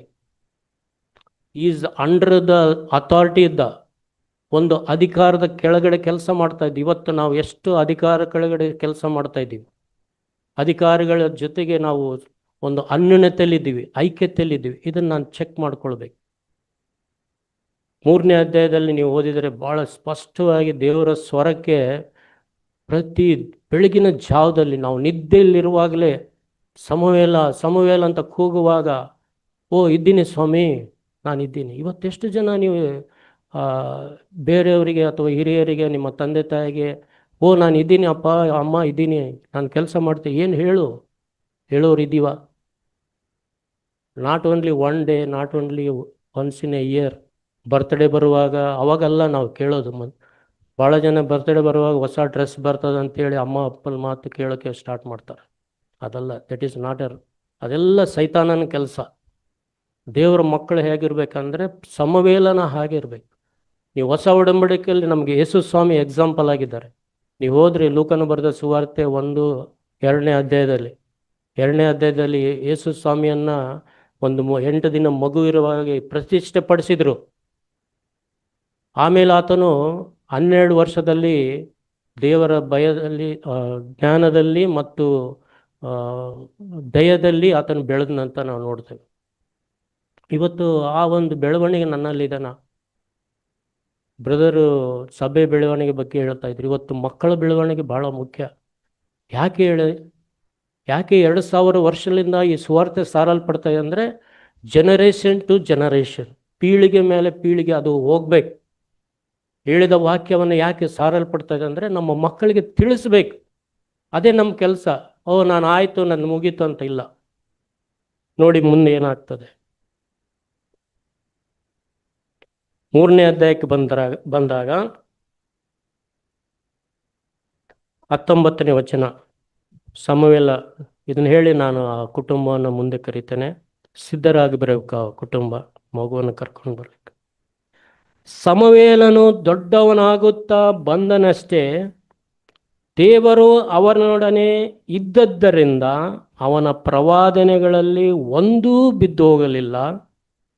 ದೇವರು ಅವನನ್ನು ತನ್ನ ಪ್ರವಾದಿಯನ್ನಾಗಿ ನೇಮಿಸಿಕೊಂಡದ್ದು ದಾನ್ ಊರಿನಿಂದ ಬೇರ್ಷೆಬದವರೆಗಿದ್ದ ಎಲ್ಲ ಇಸ್ರಾಯೇಲ್ಯರಿಗೆ ಗೊತ್ತಾಯಿತು.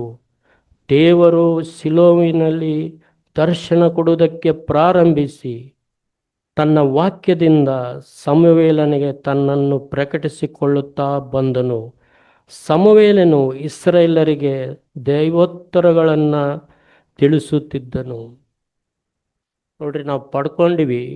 ಸಮುವೇಲನು ಪಡ್ಕೊಂಡ, ದೊಡ್ಡವನಾದ, ಇಸ್ರಾಯೇಲ್ ಜನರಿಗೆಲ್ಲ ದೇವರ ಬಗ್ಗೆ, ಪಾಪದ ಬಗ್ಗೆ ಅರಿವನ್ನು ಮುಟ್ಟಿಸ್ಲಿಕ್ಕೆ, ಸುವಾರ್ತೆ ಸಾರಲಿಕ್ಕೆ ದೇವರ ಆತನನ್ನು ಉಪಯೋಗಿಸ್ಕೊಂಡ. ದೇವರ ಜೊತೆಗೆ ಸಂಪರ್ಕ ಅದು ಕಡ್ಕೊಳ್ಬಾರ್ದು. ನಾವು ಹೊಸ ಒಡಂಬಡಿಲಿಕ್ಕಿದ್ದೀವಿ. ಶಿಲುಬೆ ನಮಗೆ ದೇವರ ಜೊತೆಗಿರುವಂಥ ಸಂಬಂಧನ ಸೂಚಿಸುತ್ತೆ. ಅಡ್ಡ ಪಟ್ಟಿ ಬಂದು ಇತರರ ಜೊತೆಗಿದೆ. ಇವತ್ತು ಆ ಡೆಡಿಕೇಶನ್ ಮತ್ತು ನೇಮಿಂಗ್ ಸೆರೆಮನಿ ಅನ್ನೋದು ಸೀಮಿತವಾಗಿ ಒಂದು ದಿನಕ್ಕೆ ಇರಬಾರ್ದು. ನಾನು ಎಕ್ಸಸೈಸ್ ಮಾಡಬೇಕು, ನಾನು ವ್ಯಾಯಾಮ ಮಾಡಬೇಕು, ಕರ್ತನ ಭಯದಲ್ಲಿ ಬೆಳೆಸಬೇಕು, ಎಲ್ಲರ ಜೊತೆಗೆ ಅನ್ಯೋನ್ಯತೆಯಲ್ಲಿ ಬರಬೇಕು. ಅವಾಗ ಆ ಮಕ್ಕಳು ಬೆಳೀತಾ ಬೆಳೀತಾ ಸಮುವೇಲನ ಹಾಗೆ ಆಗ್ತಾರೆ. ಆ ರೀತಿ ನಮ್ಮೆಲ್ಲರನ್ನ ದೇವ್ರು ನಡೆಸಲಿ. ಆ ಕುಟುಂಬ ಮಧು ಮತ್ತು ಸರಿತಾ ಮಗನ ಕರ್ಕೊಂಡು ಬರಬೇಕು. ನಾವು ಅವ್ರಿಗೋಸ್ಕರ ಪ್ರಾರ್ಥನೆ ಮಾಡೋಣ. ಲೂಕನ ಬರೆದ ಸುವಾರ್ತೆ 2ನೇ ಅಧ್ಯಾಯ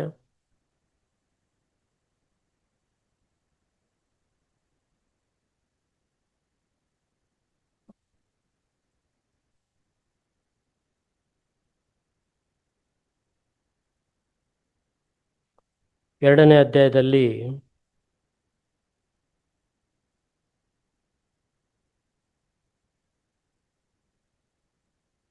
ಆ ಬಾಲಕನು ಬೆಳೆದು 40ನೇ ವಚನ, ಬಲಗೊಂಡು ಜ್ಞಾನದಿಂದ ತುಂಬಿದವನಾದನು, ಆತನ ಮೇಲೆ ದೇವರ ದಯೆ ಇತ್ತು. ದೇವರ ದಯೆ ಅಂದರೆ ದೇವರ ಒಂದು ಕೃಪೆ. ಮತ್ತು 52ನೇ ವಚನದಲ್ಲಿ ಬರುವಾಗ 12 ವರ್ಷದ ಸಮಯದಲ್ಲಿ ಆ ಮಗು ಅಂದರೆ ಯೇಸು ಸ್ವಾಮಿ ಸಭೆಗೆ ಬರಲಿಕ್ಕೆ ಎಲ್ಲ ಸಂಡೇ ಸ್ಕೂಲಲ್ಲಿ ಎಲ್ಲರ ಜೊತೆಗೆ ಬೆಳೀತಾ ಬೆಳೀತಾ ಬೆಳೀತಾ ತರ್ಕ ಮಾಡುತ್ತಾ ವಾಕ್ಯಗಳನ್ನು ಮಾತಾಡ್ತಾ ಆ ರೀತಿ ನಮ್ಮ ಮಕ್ಕಳಿಗೆ ಬೆಳೆಸ್ಬೇಕು. ನಾವು ಬರೀ ಮೆಮೊರಿ ವರ್ಸ್ ಮಾಡ್ತೀವಿ. ಆ ವಾಕ್ಯದ ಪ್ರಕಾರ ನಡಿಲಿಕ್ಕೆ ನಾವು ಒಂದು ಮಾರ್ಗಗಳನ್ನು ತೋರಿಸ್ಬೇಕು. ಆ ವಾಕ್ಯ ಏನು ಹೇಳ್ತದಂತ ನಾವು ಹೇಳಬೇಕು. ಅದೇ ನಮಗೆ ಭಾಳ ಇಂಪಾರ್ಟೆಂಟ್. ಸ್ಟೋರಿಗಳನ್ನು, ಸಮುವೇಲನ ಸ್ಟೋರಿ ಹೇಳಬೇಕು, ಯೇಸು ಸ್ವಾಮಿ ಸ್ಟೋರಿ ಹೇಳಬೇಕು, ಮೋಸಸ್ ಸ್ಟೋರಿ ಹೇಳಬೇಕು, ಜೋಸ್ವನ್ ಸ್ಟೋರಿ ಹೇಳಬೇಕು. ಎಷ್ಟು ಜನ ಇದ್ದಾರೆ ಎಕ್ಸಾಂಪಲ್ ಆಗಿ. ಜೋಸಫನ್ ಸ್ಟೋರಿ ಹೇಳಬೇಕು. ಈ ರೀತಿಯಾಗಿ ಮಕ್ಕಳನ್ನು ಕರ್ತನ ಭಯದಲ್ಲಿ ಬೆಳೆಸಲಿಕ್ಕೆ ದೇವರು ಸಹಾಯ ಮಾಡಲಿ. 52ನೇ ವಚನದಲ್ಲಿ ಯೇಸು ಜ್ಞಾನದಲ್ಲಿಯೂ ದೇಹ ಬಲದಲ್ಲಿಯೂ ವೃದ್ಧಿಯಾಗುತ್ತಾ ಬಂದನು.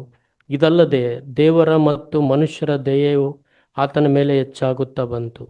ಆ ರೀತಿ ಈ ಕುಟುಂಬವನ್ನು ದೇವರು ಸಹಾಯ ಮಾಡಲಿ. ನಾವು ಮಗುಗಾಗಿ ಪ್ರಾರ್ಥನೆ ಮಾಡೋಣ. ಸಹೋದರ ಲೂಕಸ್ ಮುಂದೆ ಬರ್ತಾರೆ.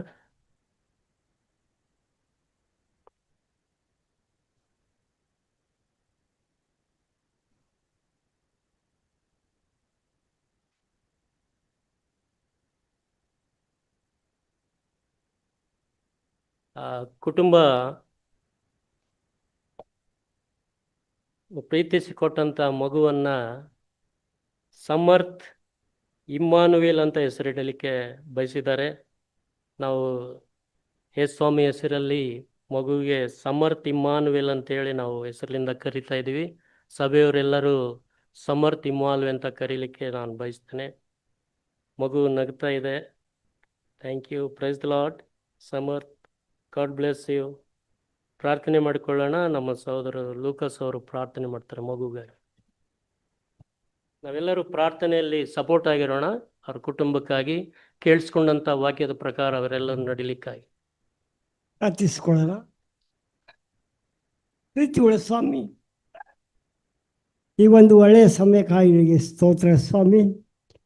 ಮಧು ಮತ್ತು ಸರಿತಾ ವೇಳೆಗೆ ವರವಾಗಿ ಕೊಟ್ಟಂಥ ಮಗುವಾಗಿ ನಿನಗೆ ಸ್ತೋತ್ರ. ಸ್ವಾಮಿ, ತಂದೆ ತಾಯಿಗಳಿಗೆ ಬೇಕಾದ ಜ್ಞಾನವನ್ನು ದಯಪಾಲಿಸು ಸ್ವಾಮಿ. ನಮ್ಮ ಸಭೆಗೆ ಸ್ವಾಮಿ ಒಂದು ಅಂಗವಾಗಿಯೂ ಬಂದು ನಮ್ಮೆಲ್ಲರಿಗೆ ಸಂತೋಷ ಕರ್ತನೆ.